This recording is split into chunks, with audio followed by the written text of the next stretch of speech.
Voice of മുജീബിലേക്ക് അവർക്കും സ്വാഗതം. Gujarat ടൈറ്റാൻസുമായിട്ടുള്ള Chennai super കിങ്സിന്റെ അവസാന മത്സരത്തിൽ ക്യാപ്റ്റൻ ഗെയ്ക്വാദ് മാറിക്കൊണ്ട് സഞ്ജു സാംസൺ ക്യാപ്റ്റൻസിയിലേക്ക് വരുമെന്ന ഒരു ചർച്ച നടക്കുന്നുണ്ട്. പക്ഷേ അതിൽ യാതൊരു കാര്യവുമില്ല.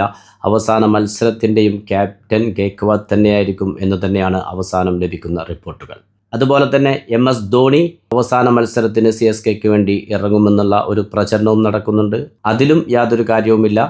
MS ധോണി ടീമിനൊപ്പം ചേരാൻ യാതൊരു സാധ്യതയുമില്ല എന്നുള്ളത് തന്നെയാണ് ഔദ്യോഗിക വൃത്തങ്ങളിൽ നിന്നും ലഭിക്കുന്ന വിവരങ്ങൾ. ഇനി നാളത്തെ മത്സരത്തിൻ്റെ റിസൾട്ട് ചെന്നൈ ജയിച്ചാൽ പ്ലേ ഓഫിലെത്താൻ സാധ്യതയുണ്ടോ? നമുക്കൊന്ന് പരിശോധിക്കാം.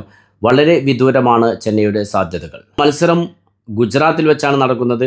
ഗുജറാത്തിനെതിരെ അവരുടെ മണ്ണിൽ വെച്ചുകൊണ്ട് അവർക്കെതിരെ വലിയൊരു വിജയം നേടാനായാലാണ് ചെന്നൈയുടെ സാധ്യതയിലേക്ക് വരാൻ കഴിയുക.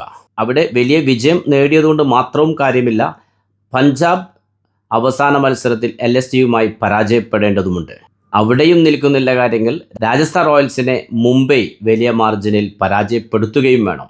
എങ്കിൽ മാത്രമാണ് ചെന്നൈ സൂപ്പർ കിങ്സിന് പ്ലേ ഓഫ് കളിക്കാൻ സാധ്യതയുള്ളത്. ഹൈദരാബാദിനെതിരെ സ്വന്തം കാണികൾക്ക് മുന്നിൽ ചെന്നൈ പരാജയപ്പെട്ടപ്പോൾ മുഖ്യ കാരണങ്ങളിൽ ആരാധകർ ചൂണ്ടിക്കാണിച്ചത് ബാറ്റിങ്ങിലെ ക്യാപ്റ്റന്റെ മെല്ലെപ്പോക്കും ഫിനിഷിങ്ങിൽ ശിവം ദുബെയുടെയും പ്രശാന്ത് വീറിൻ്റെയും മോശം പ്രകടനവും തന്നെയാണ്.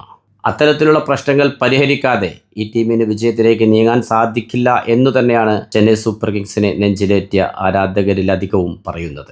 നാളെ പ്രശാന്ത് വീറിന് പകരം സർഫറാസ് ഖാൻ ടീമിൽ ഇടം പിടിച്ചേക്കുമെന്ന സൂചന ലഭിക്കുന്നുണ്ട്. തീർച്ചയായിട്ടും അങ്ങനെ ഒരു നീക്കം നടത്തുകയാണെങ്കിൽ അത് കുറച്ച് നേരത്തെ നടത്തേണ്ട ഒരു നീക്കമായിരുന്നു എന്ന് തന്നെയാണ് നമുക്കും പറയാനുള്ളത്. പ്രശാന്ത് വീറിന് കളിച്ച മത്സരങ്ങളിലൊന്നും വലിയ പ്രകടനങ്ങൾ കാഴ്ചവെക്കാൻ സാധിച്ചിട്ടില്ല എന്നുള്ളതൊരു യാഥാർത്ഥ്യമാണ്.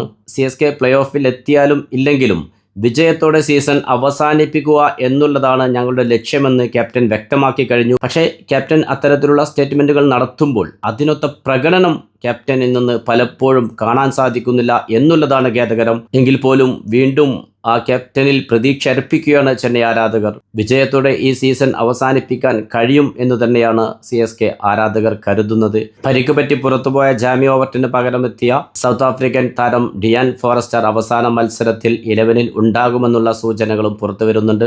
എന്ത് വില കൊടുത്തും അവസാന മത്സരം ഗുജറാത്തിനെതിരെ വിജയം നേടിയെടുക്കുക എന്നുള്ളത് തന്നെയാണ് ചെന്നൈ സൂപ്പർ കിങ്സിന്റെ ലക്ഷ്യം എന്നുള്ളത് തന്നെയാണ് പല മാറ്റങ്ങൾക്കും തയ്യാറാകുന്നതിലൂടെ നമുക്ക് മനസ്സിലാവുന്നത്. ചെന്നൈ സൂപ്പർ കിങ്സും ഗുജറാത്തും ലീഗിൽ ആദ്യ റൗണ്ടിൽ ഏറ്റുമുട്ടിയപ്പോൾ 8 വിക്കറ്റിൻ്റെ അത്യുജ്വല വിജയമായിരുന്നു ചെന്നൈ സൂപ്പർ കിങ്സിനെതിരെ ഗുജറാത്ത് നേടിയത്.